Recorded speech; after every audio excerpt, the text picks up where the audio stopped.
అందరు వచ్చిన వాళ్ళు ప్రతి ఒక్కరు పేరు పేరున సీఎం గారికి ధన్యవాదాలు చెప్పారు కలిసి. అంటే అంత అద్భుతంగా సీఎం గారు మా తెలుగు సినిమాని ప్రపంచవ్యాప్తంగా తీసుకెళ్ళటానికి ఏమి చెయ్యాలి అనేది మా drive. So whole industry next ఇంకో మీటింగ్ వేసుకొని మళ్ళీ సీఎం గారికి ఏమేమి చేస్తే బాగుంటుంది అనేది ప్రపోజల్ ఇవ్వబోతున్నాం.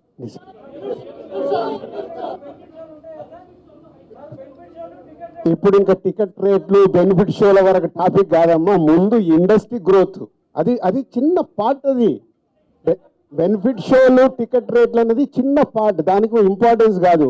గవర్నమెంట్ పెద్దది, నేషనల్ వైడ్గా ఇంటర్నేషనల్ వైడ్గా తెలుగు సినిమాని ఎలా తీసుకెళ్దామనే బిగ్ విజన్, అదే ఎజెండా. సినిమాలు సెకండరీ, సంవత్సరంలో 200 సినిమాలు వస్తాయి, అది ఇంపార్టెంట్ కాదు.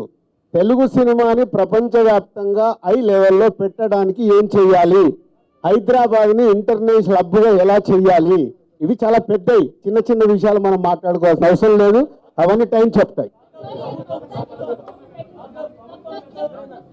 इमीडिएटली 15 डेज में सीएम साहब एफडीसी एज ए चेयरमैन, अभी मैं इंडस्ट्री को और गवर्नमेंट के बीच में कैसा क्या क्या लेके अभी गवर्नमेंट को सबमिट करना इमीडिएटली मैं स्टार्ट करता हूँ, वो मेरा जॉब है.